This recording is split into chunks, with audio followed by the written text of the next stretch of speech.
Welcome to Love&I, the show that talks about all the misconceptions of dating, relationships, and the favorite topic of all, sex. We are here today because we're super excited on having our guest, Tina, who is a sex coach with Sex on Top Women's Retreat for women that want to unleash their sexual power. And we're very happy to have her here today, and looking forward to answer some questions. Yay! So excited to be here. And for the guys, this sounds like a very woman-heavy episode, but it's important as men to pay attention to this because imagine how much we enjoy sex. Women enjoy sex as much, if not more. So this is also important to empower women in their sexuality because if they want to have sex, guess what? You get to as well. So That's true. Bonus for everybody. yes. So first of all, as a guy, I'm always curious, there's always this perception of guys are like, they want to have the sex, they want to go for it. But for women, is it like, are women just as sexual? Like, what is sex for women? I love that question. I think the easy answer is it's different for everybody, right? Just like it is for men. I think we have a tendency to lump into groups so easily and say, well, men always have this, towards sex drive and they're always wanting it. And it's always top of mind. And that is probably true for the majority. Would you agree with that statement? Yeah, and we've had this conversation before that where a lot of men, whenever they're out dating, especially on these apps, it's about getting your number up. As sad as it is. Wow. But, I've met some women that it's like that as well. But for the most part, it seems like there's a more emotional connection with women, and they're not looking for a number booster. So I think that that's super individual. I can only speak for myself.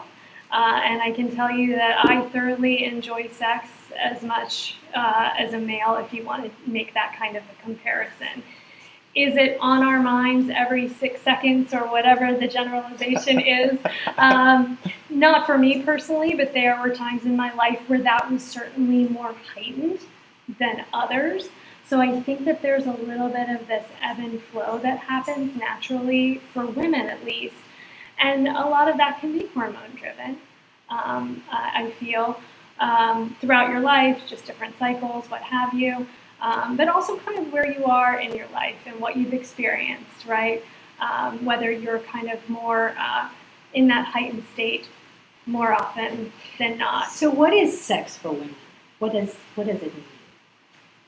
How do they see sex? What does it mean to them? Like, do you have sex just to have sex, or does it mean something? Oh, you're okay. So is it always an emotional connection? Again, I can't answer this for every woman, but I think sex for everybody can be just the act of having sex. Can I do that? Absolutely. I did that for much of my life. Growing up, I loved the experience of experimenting and understanding what it was all about, right? When we all first start, you're just kind of figuring things out as you go. We all did. I was perfect the first time. Right? Just kidding. Yeah. It's all about learning and exploration. And really developing a skill set. Everything you do in life, were you perfect at it when you first tried it? No. To be able to continue to lead a very vibrant sex life, I think it's so important to almost, treat it as building a skill. And ultimately that skill is going to serve you and it's going to serve the partner or partners that you're with. So how can women build that skill? Is that the more partners you have, the more experience you get? Or is it something that happens with us where, because Curtis said before on our sex episode, Curtis mentioned that for guys it's the numbers, the more partners you have, the more experience you get. But I have a feeling that for women it's different. Like there are certain things that click for us or don't click for us that put us in that heightened stage. Mm-hmm. So the question is a woman better at sex if she has multiple partners or a lot of partners, or is it when she has reached certain connection with herself and her own sexuality? Absolutely the latter. Okay. So the more comfortable you are with yourself, the more confident you're going to be in making that exploration, either with yourself or with your partner. You don't need to have hundreds of partners to accomplish that. You don't need to have 50 partners. You don't need to have 10. Makes sense. You can accomplish this with one partner in your life if you've had that partner since the beginning of time. Oh no. It's all about exploration. The sexiest thing, I think, from either side, and I think as a guy you can really speak to this, is there is an energy, there is a vibe that is palpable when a woman is confident with herself and exudes that and that sensuality. That is true for the opposite sex as well, right? Like, that's a turn on for me. When somebody is confident and has that energy about them that's exuding that sensuality, I mean, that's a done deal. So what makes a woman confident with her sexuality? Being very comfortable with yourself. Also being able to understand your own wants and needs first, so that you know how to express what you want. I'm glad you brought that up because in my experience, I have found that a lot of women are very reluctant to talk about their sexuality and what they like. And I don't know if it's because it's very taboo, because, for guys, we go grab beer and, we talk about sex, whatever. And I'm assuming women do that as well. But when it comes to the bedroom, at least from what I've noticed in my experience, I'll say whatever, I don't care. But women, it typically takes time, if ever, for them to open up and be like, this is what I like, do this, do that. And I don't know if it's just because it's taboo or why that is. I agree. There's a lot of hang-ups, and it's why that, I offer the retreats and do the things that I do, because I've found that in talking to women that there is an incredible amount of insecurities or hang-ups that we, especially as women, hold. And those can be from societal messaging, from, since growing up in a family that maybe was more religious or put their values on you, and you're, still trying to figure things out, what makes sense for you. And there's an internal struggle and a fight that goes on there, right? You see lots of imaging and things that make you feel less than all the time. And I'm sure that is true for men as well. Women are also, though, unfortunately taught a lot of time to be very people-pleasing. And so that ultimately puts everybody else's needs in front of theirs. That is such a good point. Very powerful. And that is something that you focus on in your sex retreat. How do you empower women to actually step out of those beliefs and those hang-ups and actually be confident with their sexuality, which I assume it's not something that they can do overnight. That's right. That's a lifetime buildup of stuff, right? That just doesn't go away in a fun weekend or a week-long retreat. I'm a big fan of therapy. Honestly, I think everybody on the planet should experience that and partake in it, to start to uncover those things. The things that I do, I'll be very clear. I'm not a sexpert in a lot of these categories. I'm not a therapist. I create engaging atmospheres that allow women to really connect and share in a very non-judgmental, safe space, and be able to express and ask things and learn things that maybe they haven't been able to experience before because they were afraid, because they simply haven't had those opportunities. I'm a very outgoing, forward person when it comes to sex. It's not something to me that should ever be shameful. We're animals. That is just a natural part of who we are as beings. And so I was always inquisitive about that from a very young age. Contrary to what my mother taught me. Right. God love her. But it was the very opposite. So what happens when somebody tells you, be careful about this is dangerous, don't do that? I went the complete opposite direction. Hence, why I've had a lot of the early on experiences that I had. Right. Was it healthy for that reason? Not necessarily, but I wouldn't change it for the world, because it gave me so much insight and experience into all the energy in and around our sexual and sensual lives, and really what it means to enjoy that part of yourself. and that you can enjoy it whether it's just to feel good for that moment or because it's a more intimate connection. Which, yes, to go back to your earlier question, of course, that's something that's a wonderful feeling to have a deeper connection. Do all women need that to have sex? Absolutely not. So you kind of talked about how you get women out of their like comfort zone, and you obviously come off as a very confident, knowledgeable, charming person. But for women that's just going into this, and to be clear, I'm a guy, so me asking this question might sound dumb, but like, how do you engage these women to get them to come out of their shells? Like, how do you take that first step during these retreats to be like, look, this is outside of your comfort zone, but once you get out of it, you're never going back in? Yeah, I love that, and I love the way you said that. That needs to now be my new tagline. So the first thing, I developed the retreats in a very methodical way so that they build throughout the experience, right? So the first night is always a gathering. It's a wind down, I call it. So we all gather Perfect. kind of like a circle. And really you're just saying hello to everyone and meeting people that you've never met before, which is so powerful. The other part of it, which I really, really love, and the thing that's most intriguing to me is there is no age discrimination. So in the last retreat, I had women in their 20s, 30s, 40s, 50s, and 60s. Very interesting. And it was the most powerful thing to be able to just share the experiences and background, and the overlap is incredible.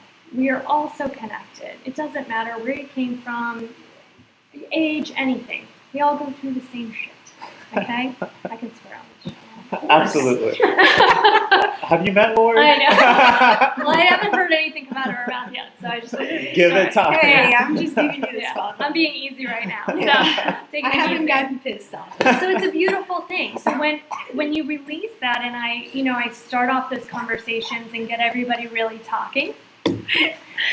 Of course he has to go, and I'm so sorry. I'm sorry. It just, you say that, but she is the filthiest mouth I've No, ever I met. know. I'm sorry. I didn't mean to It's all interrupt. good. I didn't mean to interrupt. But we totally did. It's so all good, and I keep drinking. We're all going to get there. No, that's Well, good. the bad thing is, so I'm typically the one that brings up the topics, and then she takes off for it. I see that. So, for example, like talking about these steps, and I don't know if this is part of it or not, but like masturbation. Mm-hmm. So for guys, I learned some of the stuff that I enjoy through masturbation. It's Mhm. going to get a little intense, but like, What did you enjoy? What did you learn through masturbation? I was literally just about to say it. Okay. So I didn't want to. I just didn't want you to, sidetrack. we're that. getting there. We're getting there. So like, for example, I've learned that I have a stronger orgasm when my balls are slightly tugged as I'm coming. So like that was something I learned through, Yes. Perfect. masturbation. So I didn't know like for women as well, because look, everyone, as guys, we talk about how complicated vaginas are because everyone just seems to be different. Everyone enjoys, like I was able to get one woman off just by nipple play, and the other one was just like straight penetration. Like everyone has something different. So true. So I don't know if you incorporate masturbation or just how important masturbation is. Interesting. That is not something that's been a focal point of the retreats. Again, they're pretty quick in terms of fitting in a lot of content in a short amount of time because they're typically over a weekend. Gotcha. So it's more of connection, sharing of stories. The next goes into pelvic floor yoga, some kind of activity that gets people moving and educates.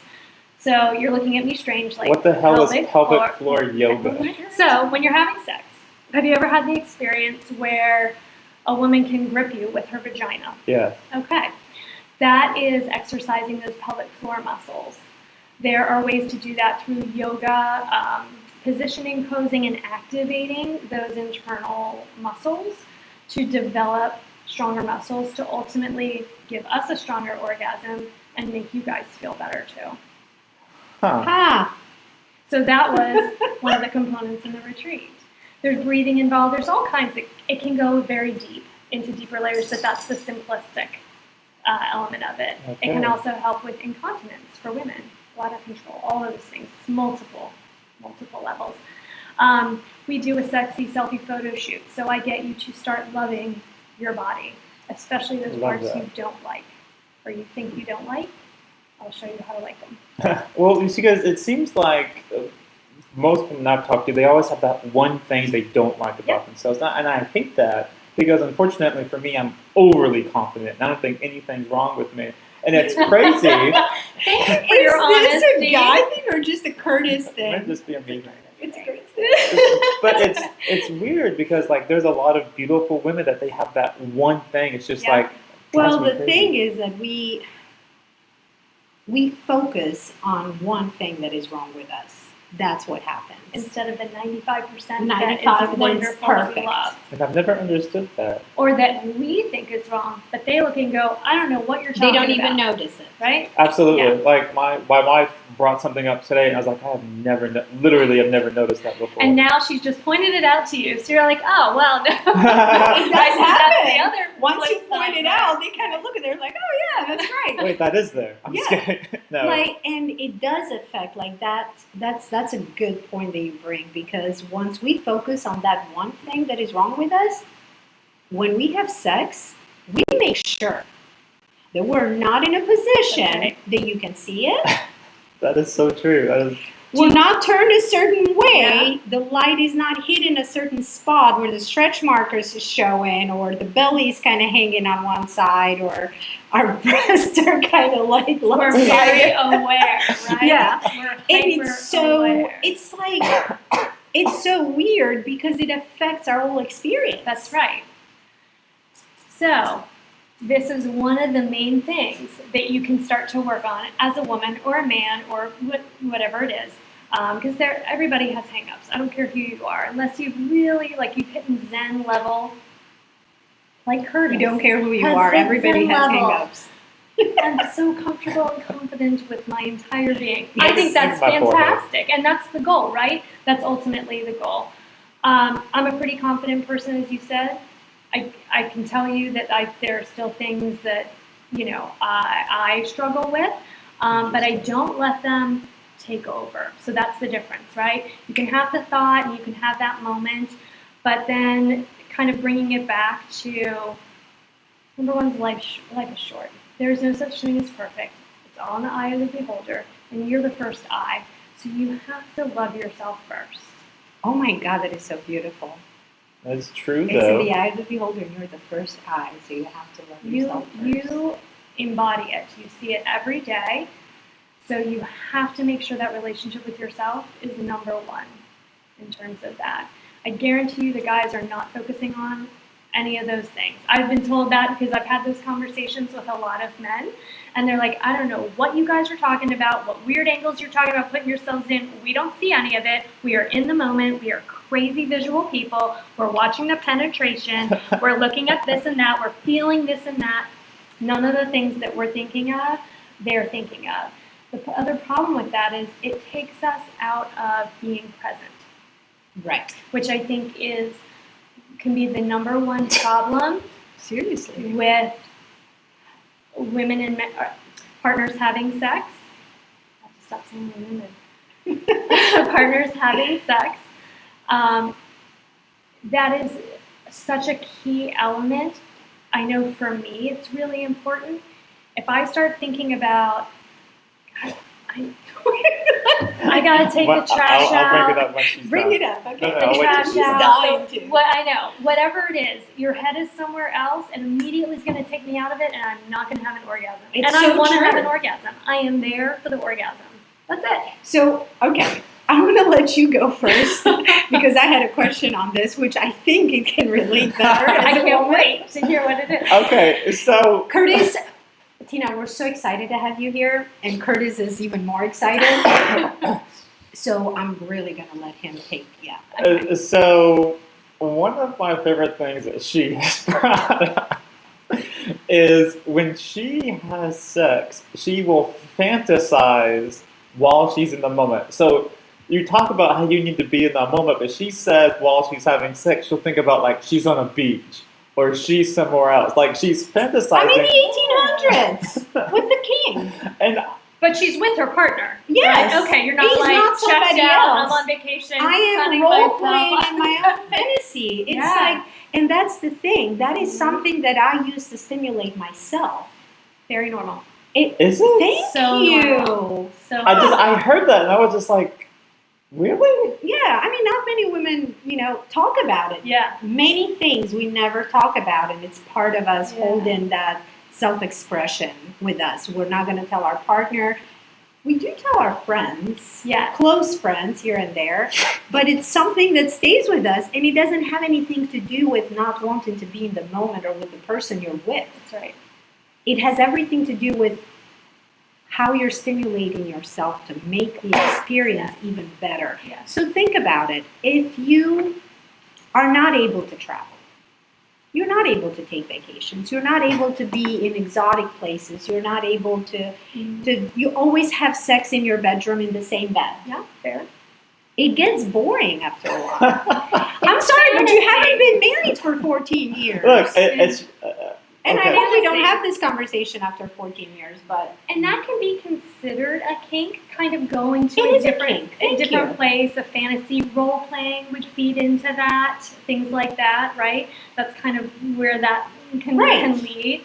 I think the reason that we're hesitant maybe to sometimes tell our partners that particular thing, like you said, is because it can, for fear of hurting their feelings, for fear of them thinking, well, I don't want to be here. I'd rather be with whoever it is that you're fantasizing about or whatever image that you have in your head.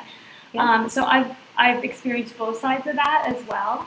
And luckily I'm with a partner who is very open and he's like, whatever gets you where you need to be, and we'll share that. And I'll say, what is your fantasy? Is there any place you go? Right. Or like, because I'm curious. Like, it's interesting to me. it's the same as talking dirty.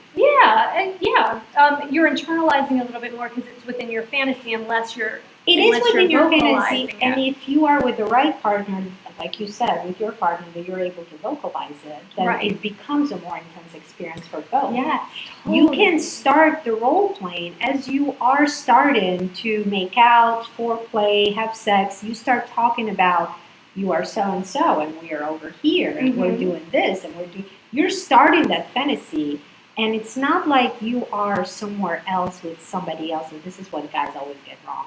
You're not somewhere else with somebody else. You're with this person, but you're experiencing that novelty. You're experiencing that excitement, like the library or something. Yeah. Like guys always say, let's have sex in the weirdest places. Well, you can be in your head in those weirdest places, and you're having great sex with your partner, still the same person. You're Yeah. enjoying that. Do you enjoy like when a woman gets dressed up or puts on a particular outfit or anything like that? Absolutely, yeah. Okay. Like, yeah, go ahead. What is your thing? Like, what would be one of those things? Give me an outfit. I'm like your typical dude, like schoolgirl outfit, pigtails, like, give me the white shirt. short- Why?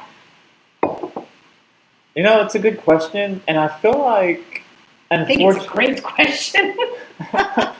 well, and this is something I've done a little bit of research in because a lot of men are attracted to more like infantile, like younger kind of stuff. Like, I don't know why that is and why I fall into it. And I don't know if it's gross or not, but I like what I like. That's right. Like what you like. It's And- all good. Yeah, and so like, I guess to me it's this. Obviously, I'm the teacher, so I think it's this like position of power. I prefer being like a dominant. Mhm. So it's just like, okay, you're coming in here looking like this. That means I can do whatever I want with you.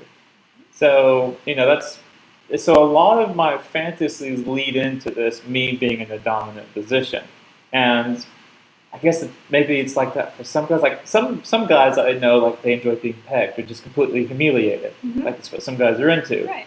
But for me, does nothing for me. Like, Sure. And that's true for all of us. So you go through a list and you could be like, check, check, check, no, check, check, check. Yeah. There's a million things. And guess what? They're all good. They're Yeah. all fantastic. Whatever works for you.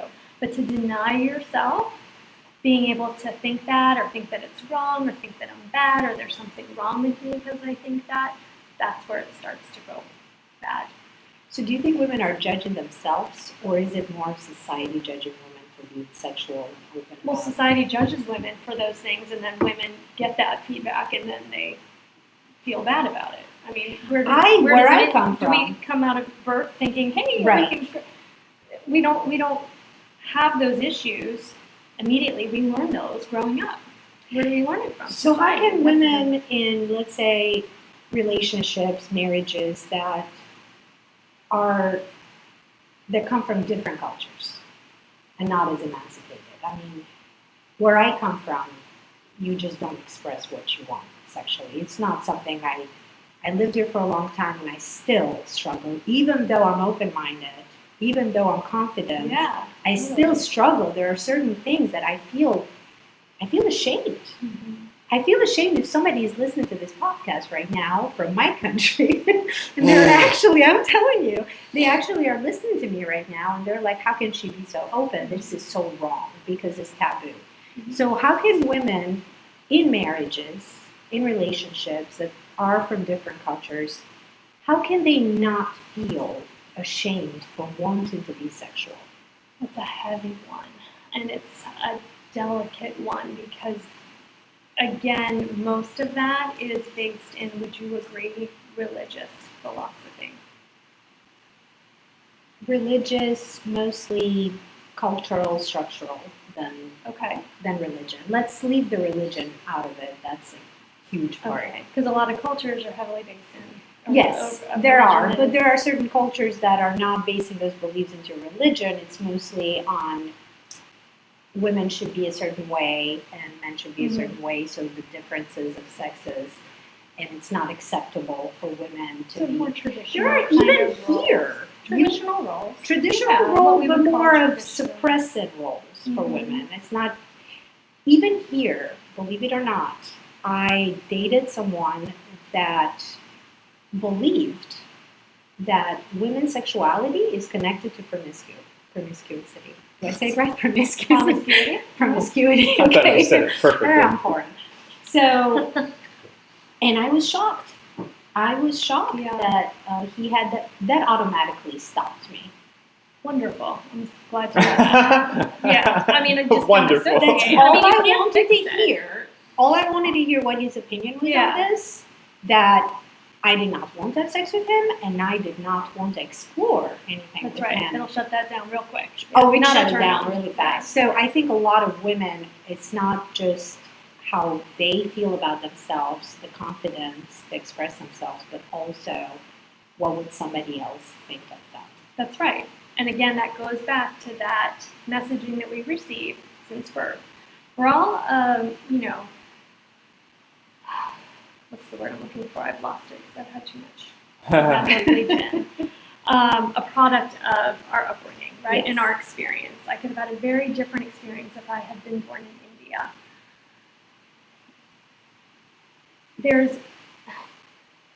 You have to really dig deep and say to yourself, is my life worth living for someone else's ideals? Why am I less deserving than this person standing next to me in living my best life? Whatever that means for me. Right. So again, it's going to go to what are my wants and needs, and why can't I allow those to be met? What's stopping that from allowing those to be met for me? And that may take a deep dive into some therapy, because again, this is not a simple thing. This is very complex. And kind of while we're on this topic of these, needing therapy and trying to break out of the, some of the molds and stuff like that. Experiences that I've had. Let me back up. So, to preface this, going to college, I learned that 1 in 6 women are sexually assaulted. I read on the CDC that 1 in 4 women are sexually assaulted, and I won't get into whether or not, those numbers are actually inflated. Like there are some that show 1 in 3, but a lot of women don't feel comfortable talking about it. Right. Yeah. whenever you're doing these retreats, do you notice it's a little bit different with the women that are sexually assaulted trying to get out of it? Because when I have dated women that were sexually assaulted, I had different spectrums. I had one that was like very like didn't want me to touch them at all during sex, like was a very like kind of penetration only, and I had another one that they took a hold of their sexuality by just being completely dominated during sex. Right. So, for those women do you see a difference with those women that have been sexually assaulted and how you have to get, talk to them when it comes to these topics? So I do I address that before going into the retreat. My retreats are very intimate. It's a maximum of 10 people at any time. That's it. And there's a reason for that. Right. Again, it's to build that connection and that feeling of safety. It's not hundreds of women at a big open forum where somebody is just on a stage talking to them. This is very intimate. And so I actually speak to every person before they come to the retreat, and I get a feeling for what is your desire in being a part of this retreat? What are you looking to get out of it? So that's the first question I ask, and that tells me kind of where they are. If there are things that are a lot of trauma-based, I will suggest to them, this may not be the right thing for you right now because it could be very triggering. Gotcha. So again, I always defer back to doing some of that deeper work. Again, my retreats are more for opening up to worlds that maybe you've been uncomfortable exploring. So the last part of that, to round out that whole question about the retreat and how the flow goes, after those first nights and day, everybody's warming up and getting more comfortable, and the finale is usually a very amazing workshop hosted by a professional in either kink or something that opens the mind to things that you may not be as familiar with. So the last one, I actually brought in a professional dominatrix, and she brought in her equipment and a horse and a cross and a table full of beautiful equipment and accessories as far as the eye could see. And everybody got to ask, learn, touch, feel, and have the whole experience. And I'm not saying in a weird kink way where it was a giant orgy. That doesn't happen. It's, would you love to just be face to face with a dominatrix and just ask her Absolutely. like a load of questions? So to be able to have that opportunity, not many people have had that experience in their life. And so it breaks down that barrier and says, oh my gosh, BDSM or kink, it is such a big range, and how can, I'm curious about this and I want to incorporate this in my life, but like baby steps. And then there were women there that were much further along in the spectrum who were like, what's next level and how can I introduce this to my partner? And also it's a huge part of it is talking about boundaries and boundary setting, which again comes to a very empowering point for women, is learning how to create boundary setting and making sure that the things that you're doing in the bedroom or wherever is what you want as well. So there's so many layers that we could talk about this for days on end. But yeah, it's a tough one. So the retreats again are not for therapy purposes, and some of those feelings come out naturally in the talks that we have. And there have been a lot of tears, and there have been a lot of, acknowledgement of experiences like that, very traumatic experience having been a part of their past, and they have worked through it or are working through it, or are in a place where they want to get beyond it so they can live a better, more fulfilling sex life.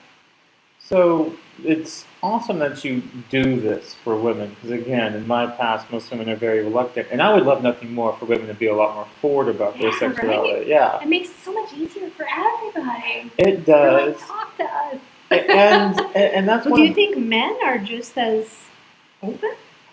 I'm pretty open. I can't speak for most men, but Fair statement. I'm pretty open. But sometimes you have to match. And that's what I was going to ask you. So whenever you're doing these retreats and you're talking to these women, are you getting a lot of feedback about like guys don't do this, guys should do that? Like is there something consistent that you hear guys are doing that's either good or bad?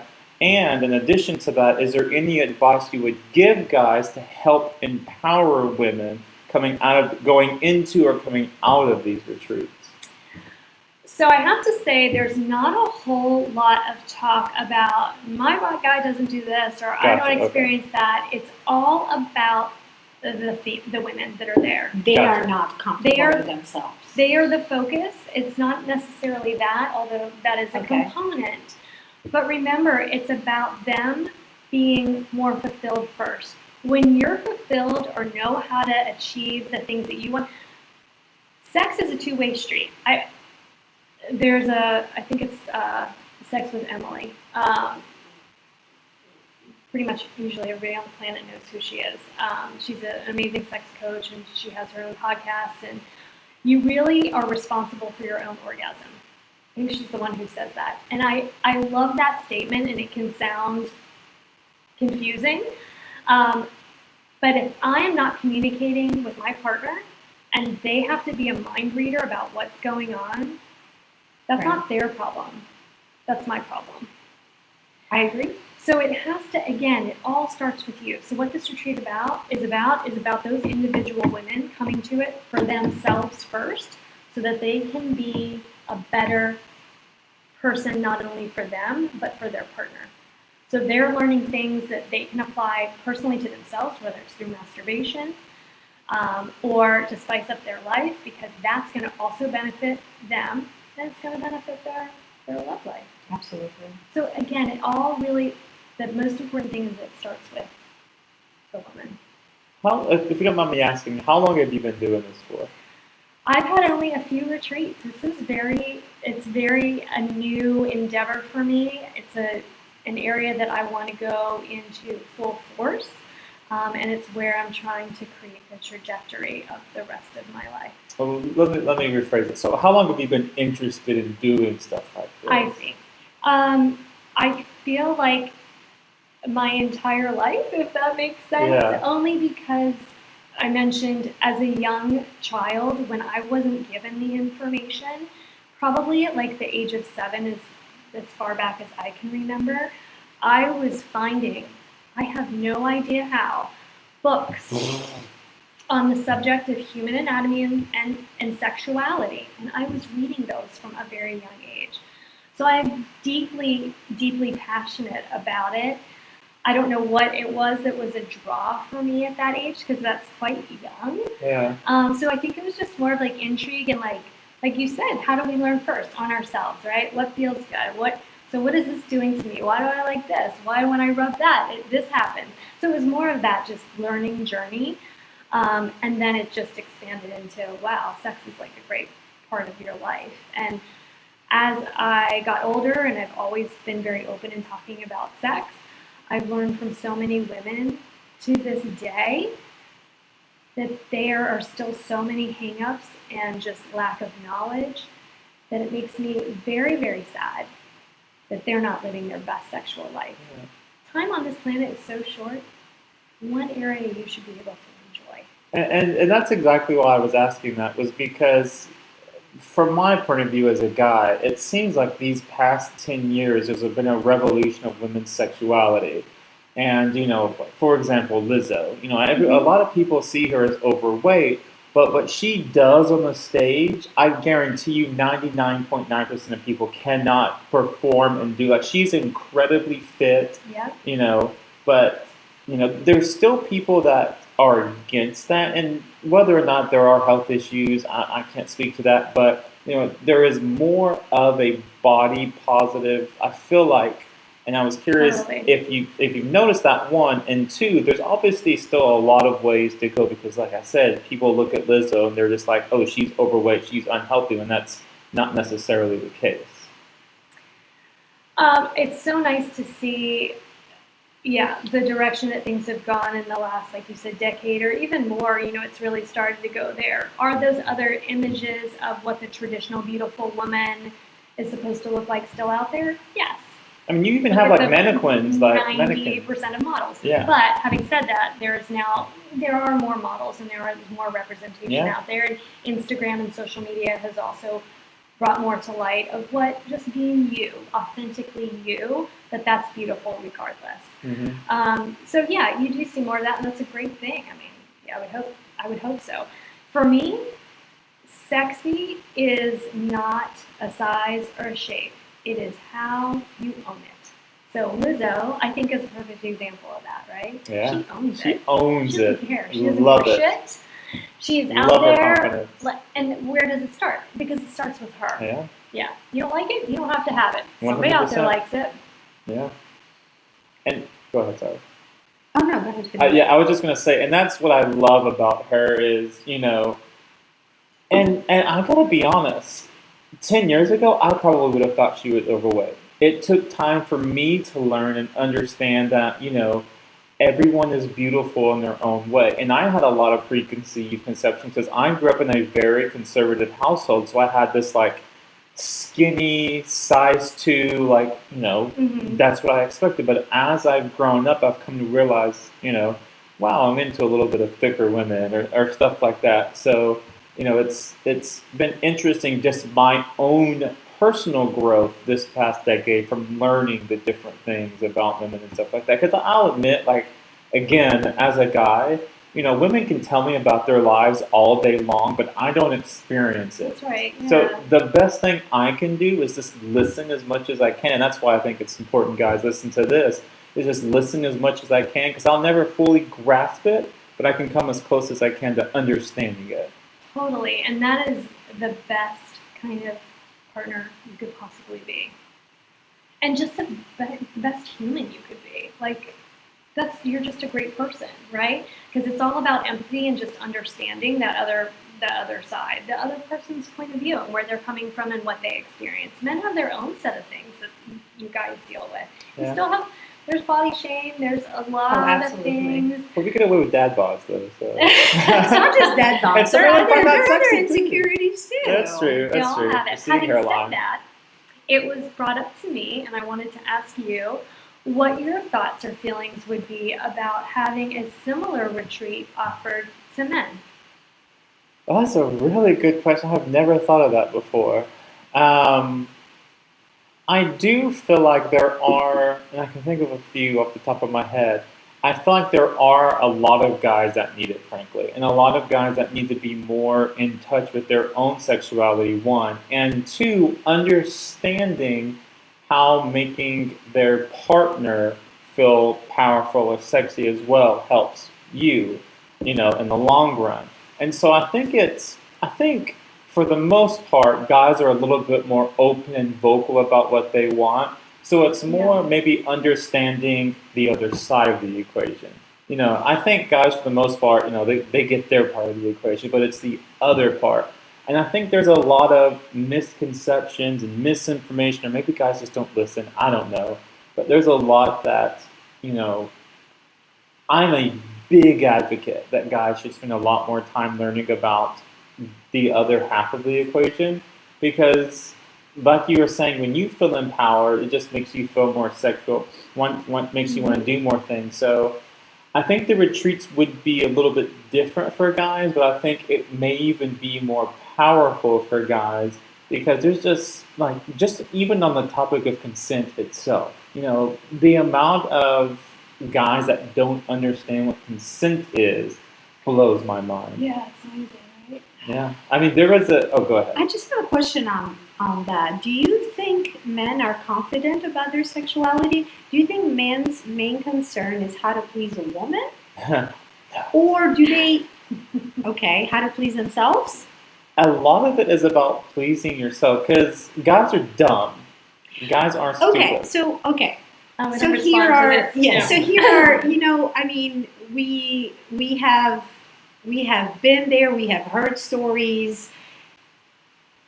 When guys want to please themselves, are they really tapping into their desires, their fantasies, and actually sharing that with their partner and making them part of it? Or is that something that they keep like women? There are certain things that we keep. Again, we're Inside. lumping into big generalizations. We because are. I That don't is think- true. Not all guys do that, and not all women do But that. then guys cheat. Okay. So do women. Wait. Okay. So it's not the concern of just pleasing women, understanding, what women want. There's a lot of things that guys don't express about themselves. So I think a retreat where guys can actually express the struggles that they have with their own insecurities, and it can't just be body, it can just be looks. Performance is a big one. Performance. Yeah. It could be size as well. Don't guys have like? Well, not Curtis, because we've already Okay, established Curtis is that very confident. he's all But good. you're the only guy in the room, and we really, we have to look at you when we ask the question. So, and at the same time, they have, they also, that could relate to their own fantasies or their own insecurities, their own issues. So don't you think that is something that could be addressed in retreats? So, and I'm one of the few guys that I know that I talk to my guy friends about this because I'm curious on their thoughts because I don't date other guys, so I have no idea what it's like. But one of my questions, one of the things I always like asking is, are you ever? Do you ever take a backseat? Do you ever not speak your mind in the bedroom? And a lot of guys are like, no, I say what I want, I do what I want, And I ask, where does that come from? And a lot of it comes from porn. Okay. Okay. Because a lot of guys see stuff, and it's just like, wow, no, I want to try that. Yeah. And what kind of leads to that, and I hate to say it, but I did this too, but, when you're out there dating, even if you're not like 100% into somebody, if you find someone that's willing to do that stuff, you'll stay with them longer than you should, just because you can fulfill that fantasy, that thing you've always wanted to do and stuff like that. So I don't know if women do that, but I know a lot of guys where they're... I don't personally think that I choose a guy based on porn. Not on porn. They're but not the experiences things, that he's referring the to. experiences. They're so amazing and heightened that you're like, yeah, we're going to ride this out a There little are bit certain longer. experiences, though, that even though it looks good, it doesn't feel as good as it looks. You don't know until you try. Exactly. You don't know until you try, Okay, that right? is true. Yeah, and that's a big one. And porn can be great. Look, I'm a big porn fan. I think it's wonderful. I think there's a lot of shit out there. There's bad stuff. But I think if it's, nobody's hurting anybody, and I mean that in a consensual way. Right. Like, pain can be good for some people. If everybody's on the same page, then you do you. Whatever floats your freaking boat. Right. Right? That is so individually unique for everybody, and that's why I said there is nothing wrong with any of those thoughts that you have that people shame themselves for. It is so natural, and that's what I think, once, again, and when women come together and we have these conversations, you realize you're not alone. Oh, it's not just me. Oh, they think that too. That's so important. Or they think, oh my God, they think wildly deeper, crazier things than I do. I thought I was, So it just gives you that bigger representation of kind of what's out there. And again, I think as women, like you said, we talk about that a lot, maybe more amongst ourselves. But the fact that we're not sharing that with our partners is really sad to me. And it's great that, you talk to your guy friends about it because you are probably opening their minds and enlightening them to the fact that they should probably try to gauge that information from their partners and start getting them to speak. Right. Because the partner can be so instrumental in helping their person feel more comfortable by simply asking questions. Hey, I saw this thing. I can show it to you if you like, but it looked really cool and I kind of wanted to try it. What would you think about it? Wait a minute. So you would consider showing that porn video? Hell yes. I can't even describe it to you, babe, I don't know if that works both ways. I don't know if guys can do that. The guy cannot go to guy the partner. can't do it? Interesting. Now, I'm going to be frank here. You're a little bit outside of the box when it comes to most women. A lot of women that I have been with, We're trying to get them out of the box. Right. a lot No, of they would be, if I showed them a porn video, they'd be like, "Why are you looking at porn?" So Okay. So And they're coming from a place of judging that because that's And what's been jealousy. putting in their head. Okay. and I'm gonna say I have been with some that had your same mindset where it's just like, okay, they're open to me showing them that and trying it out. But that was one out of however many. Okay. 40,000. Yeah. So it's I guess thinking about it, if someone showed that to me, how I would feel, I don't think I would care. And that's just an example. It doesn't have to be visually graphic if that's pushing the envelope too much. I kind of jumped a little ahead because you can just go with it as far as you want. But even introducing something of, hey, I've thought about this. I kind of think that I might enjoy that. What would you think of that? Or what would you enjoy? There are endless options and opportunities and accessories and all kinds of things that can be added to your life that are so simple, just to start baby stepping and slowly introducing those things in a way that is not as, here's a nice porn, can you watch this with me? Right. So there are levels to that, right? That can Gotcha. all be done by, again, just asking questions. It's communication. Communication. And if you're able to communicate about these things, I think that you're able to communicate about everything else. I think talking about sex is the hardest thing between couples. I don't know why that becomes something that it's, sometimes you can be like two different people, a different person in bed and a different person outside. It's just really strange. Yes, a lot of people are like that. Because you're very extroverted, open-minded, etc. Then you are in your private room with your partner, and you are this. It's usually the opposite. So if you're very strong in your day-to-day persona, a lot of times you like the flip side of that in the bedroom. My That's what goodness. he said on the last episode. Yes, I got in trouble for saying that.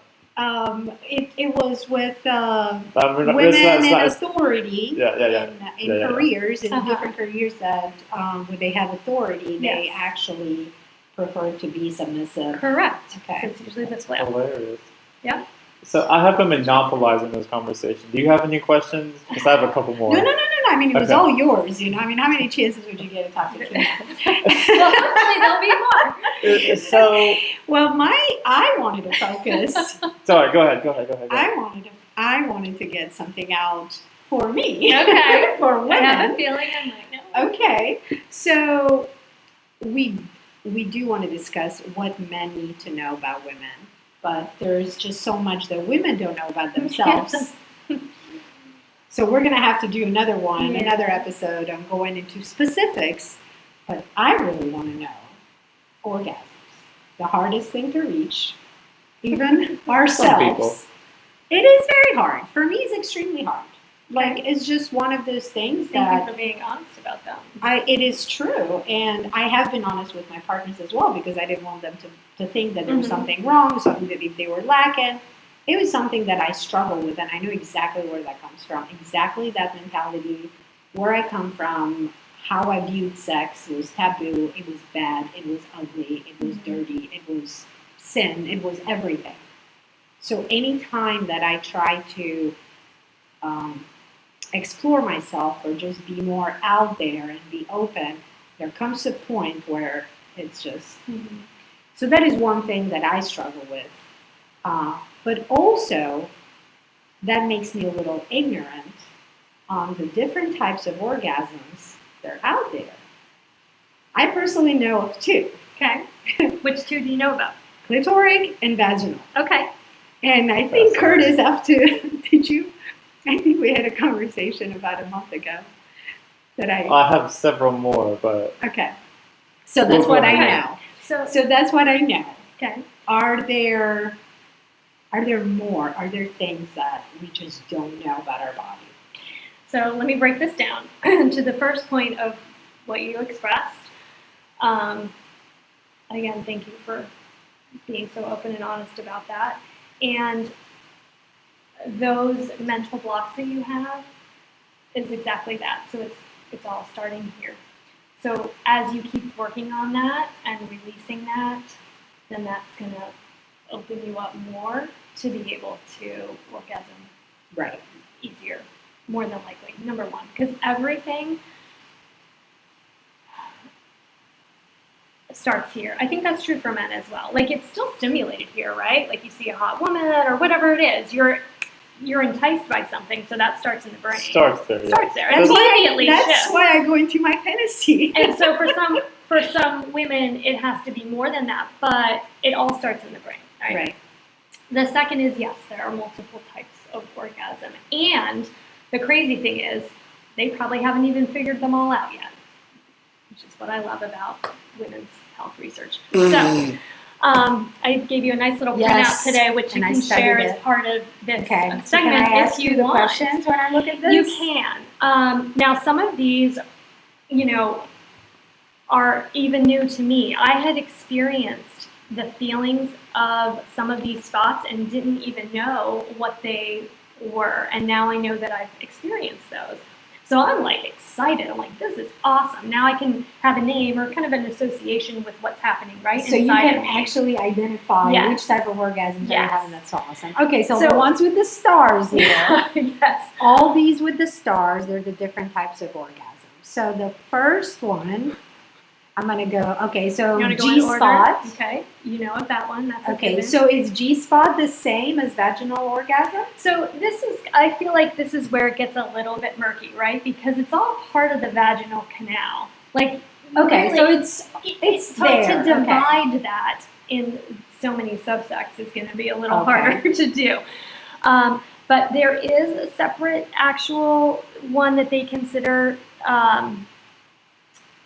as a vaginal orgasm, and that can happen, and it happens for me. Like literally the entrance. Like I can orgasm just from the entrance, right? Within like the first couple of inches. What? What did I say? Okay, we had Does the that last. resonate Okay, for we you? had the last. We were talking about size for guys, and I said that everything happens within, like you can experience a lot within those 2 to 3 inches. That's right. That's right. Of the entrance. Yeah. So it's very Because of the nerves stimulated. and- yeah, exactly. It's where extremely all compacted, stimulating. It yeah. doesn't have to be, something that has to take the whole vagina. Right.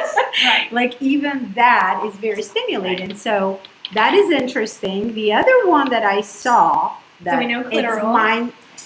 Clitoral. clitoral, got that because that's outside of the vagina. Mhm. The thing that like blew my mind was the cervix. Mhm.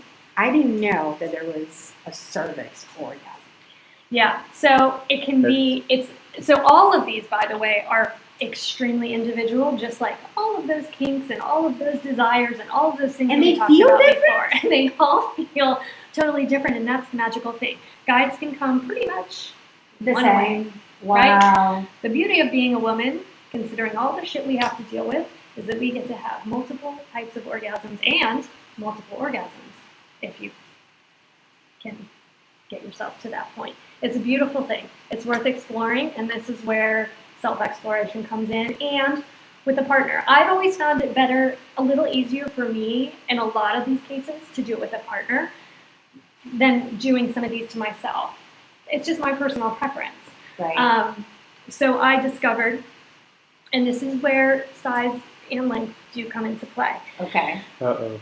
Proving So your point. structurally, right, all women are different, as you pointed out, and they have different likes and dislikes.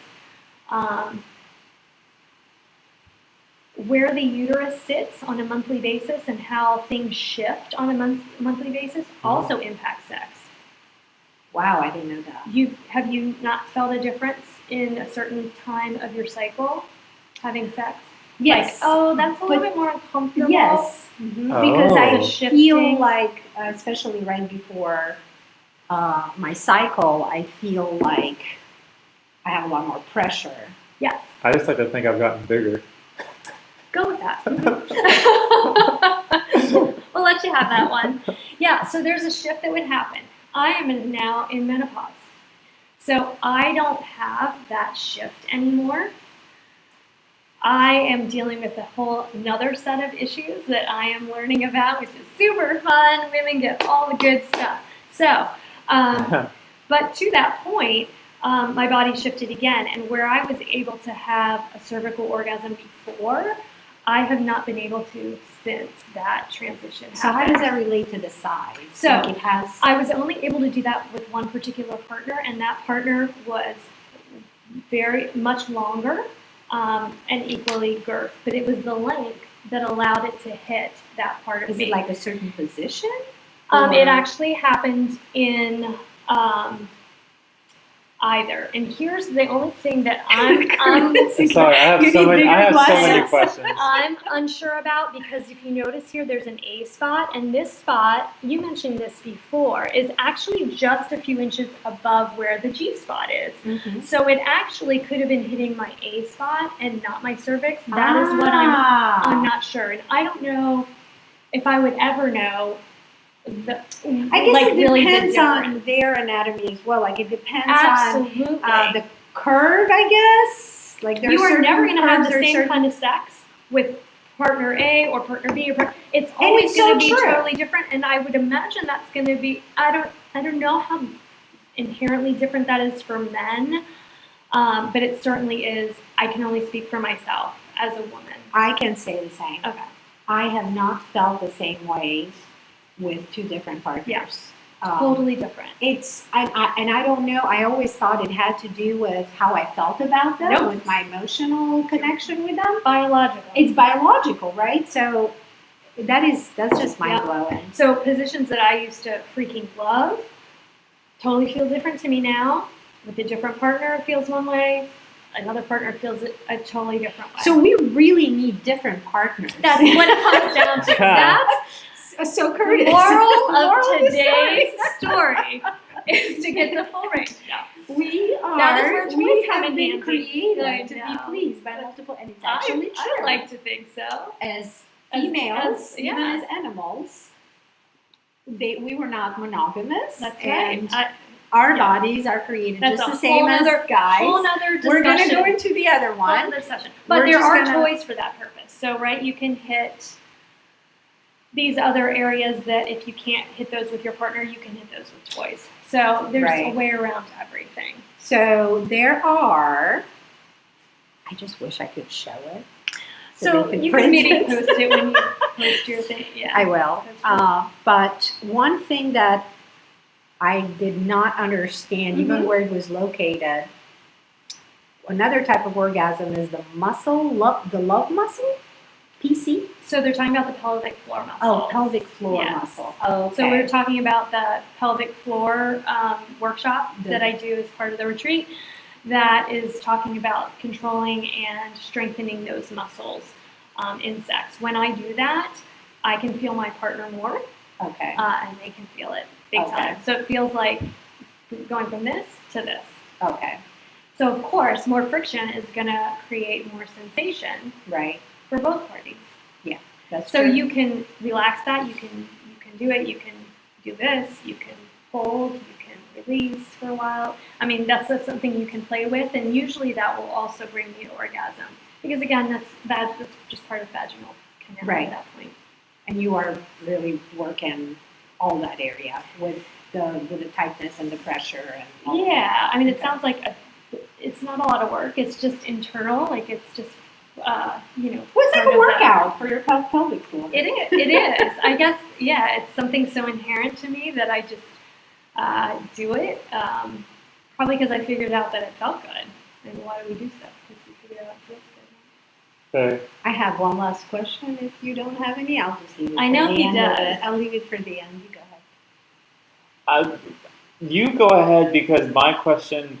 I was curious about whether or not women sending nudes is a form of empowerment, because I've had sending nudes because I've had some women that don't do it at all, that are like the most confident women I know, and I've had some women that are the shyest women I know that will send them. So I didn't know. There's no like rhyme or reason. And I didn't know if that had anything to do with it, because some people will send some very explicit videos, and some people just do. Isn't that interesting? Yeah, it just the dichotomy between being like more of like a private person, and that's the one who would be. I personally am terrified. I think it's a personal choice, and I think it comes down. A lot of it comes down to that. It can be trust. It can be, fear of them getting out and being seen by others. the people who are open to doing it, it can be that sense of release, like I'm more timid when I'm in front of you, but I can kind of do whatever and show you in this way. Yeah. That I'm quite the opposite. I am so terrified it's just when super it comes to individual. I don't nudes think it or has to do with videos, empowerment. but in person. Having said that, I am a big fan of, again, why I have the photo shoots as something that I do, and I do photo shoots separately outside of the retreats because I do think that they're very. I had my first You set done by did. you, and I loved it. And I actually go back and I keep looking at them See? because it makes you feel so good about yourself. Yes. Do you remember what we went through when you were taking those photos? How insecure I was. Yes, and by the end you were like, I was like, oh yes, my god, that's I am me. rocking it. Shit. Yeah. And it allows you to see yourself in a totally different light because we can all take shitty pictures, myself included, all day long. Or we can take really good pictures and we all have And the they were ability not to do like very sexual pictures. Right. Those were like very sensual, I would say. Yes. Yeah. I don't do like, it we're was not nothing, doing a porn shoot. Yeah, It nothing is- explicit. Right. But it was, I was nervous. I was dying as you were taking those shots. It was just me and you. It was Yeah. not like there was anybody else.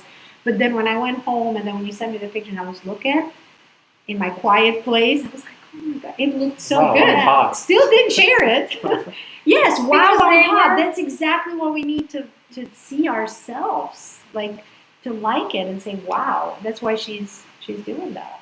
So it allows you to appreciate yourself a little bit more and recognize that the things that you think in your head maybe actually aren't there when you look at it. Yeah. But at the end of the day, again, it all starts with you. So if you can feel better about yourself in any of those conceivable ways, then that's just going to be. Are there some things that women can do to start feeling better about themselves? Like, is it like the way that it's like self-talk, or like the way they dress, or the way, like, I don't know, are there like certain tips, certain things that we can enhance our sexuality, not just in the bedroom, because sex is not in the bedroom. Like, That's when you right, are yeah. sexy, Yeah.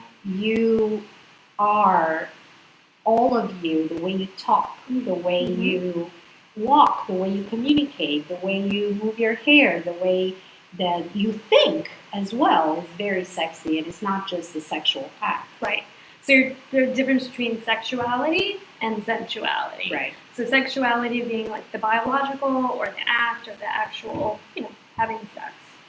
And sensuality being all of those things that embody the senses and that make you feel and that are your energy, right? And you radiate that. And you totally radiate So that's that. why it's so important to radiate that sensuality in order to spark the sexuality. I mean, I feel that way for me because it allows me to tap into that part of myself.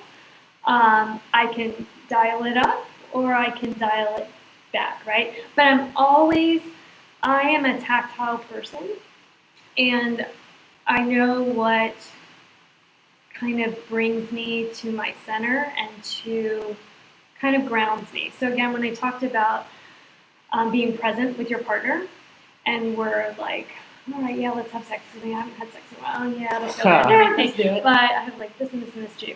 So it's all in being present at that moment. And for me, what helps me with that, if I start to check out, is to get in touch with all 5 of my senses. So what am I smelling right now? What am I feeling? What am I tasting? What am I seeing? What am I hearing? And it brings me back immediately. Ideally, and this is a whole other segment we can do on erotic blueprint. Have you heard of the erotic blueprint? I know what erotic is. Okay. I know what Okay, a we blueprint know is, the answer that But in when a those second. two words The are two together, Yeah. no idea. So ideally, those 5 senses, tapping into those, you can set yourself up for success with your lovemaking or sex or whatever it is going into that by stimulating those prior to, right? So maybe that's taking a bubble bath. You want to feel warm. Maybe it's lighting a candle because that gives you a flicker of this really beautiful amber light. Those are all things that spark the senses and can ground us and create more of that presence. The erotic blueprint And we should really do like a whole like thing just on that. Yeah, so it seems like we can talk all night.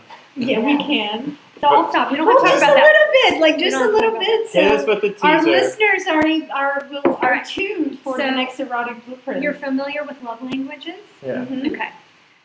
Erotic blueprint is the sex version of your love language. Oh, I would love to hear that. I mean, There not are right 5 now. of them. And it allows you to understand where you fall on that so you can understand yourself better and go, oh, that's why I fantasize during sex. Or that's why it's really important for me to, whatever that thing is. And just like love languages, it allows you to know what your partner is so that you can communicate with them the way and understand why they're taking 27 minutes to get in their outfit because that's what gets them in the mood or whatever it is, so that you can be understanding and helpful to your partner. So just kind of like love It's languages mind-blowing. for them. That's just so amazing. I can't believe we didn't do this before. It's a lot. But I do have one Oh question. gosh! All right. I do have The one final question because roundup it's like we hear question. it all the time, and I hear it all the time, and we even see it on porn. And guys ask, Okay. "Do women really squirt? What is squirting?" Oh, squirting. Okay. Yes, it is totally physically possible to squirt. I have not experienced this yet. I haven't either. Me neither. Does it? Is it a myth? No, it's not a myth. Do women I've talked pee? to plenty of women and men who've experienced it with their partners, and women who've done it. Apparently, I have, from my understanding, it is supposed to be possible that every woman has that ability to do it. It's just stimulating it in the right way, right? Like we're all stimulated different, and different stuff works for all of us. I have been close to feeling that feeling. The closest I've come is it does make you feel like you have to pee. So it's usually stimulated from the G-spot, and to do it, you have to really relax your muscles and release to allow yourself to get to that point. And I'm a kind of a tighter grabber, so I typically don't. Grabber. I know what she's talking about. I She get you. just I love explained the it. word I choice. contract. Guys. Yeah, that was the wrong word. I grab. I'm a grab. She's a grabber.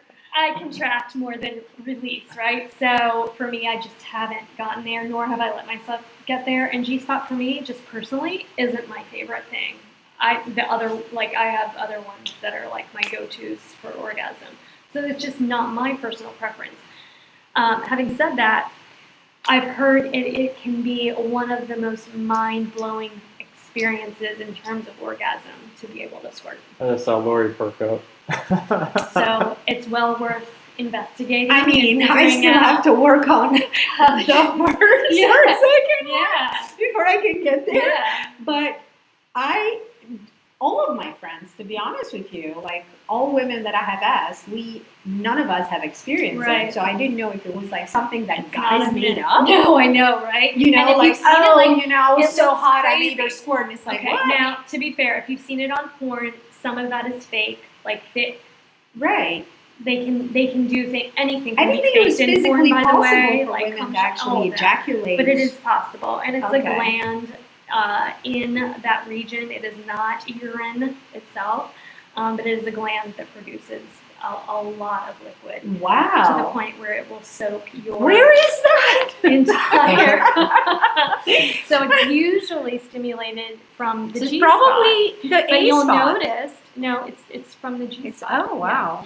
But you'll notice that the urethra is noted here as well as a potential. The U spot is mentioned as a potential erogenous spot, okay. zone. So the urethra. I haven't ever really enjoyed that. I think you have to really play with the type of pressure and things to enjoy that area, but to each their own. Some people can get off just from nipple play. I mean, everybody's different. Yeah, been there, done that. Right. So now I do, I mean, cool. Now I do believe it. Cool. Yeah.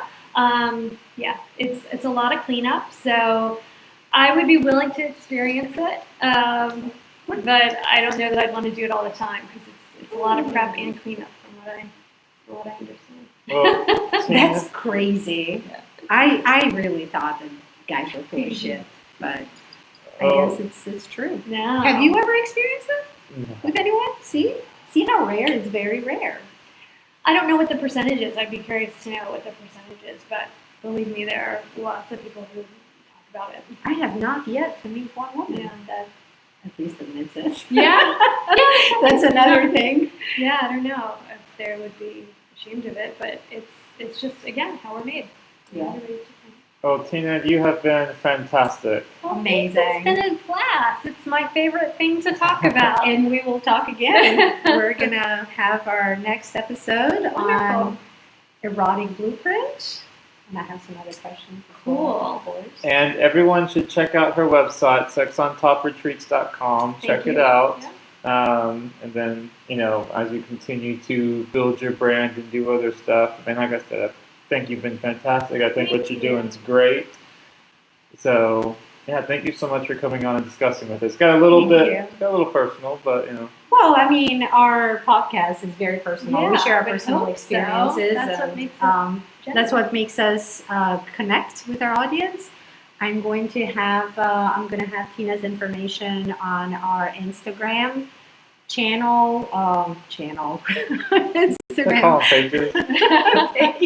Whatever those things are. So just follow us on Instagram, Love&I Podcast, and on TikTok as well. So we'll have the links there to Tina's retreat, and we hope you have an awesome time, and we'll check back with you soon. Till next time.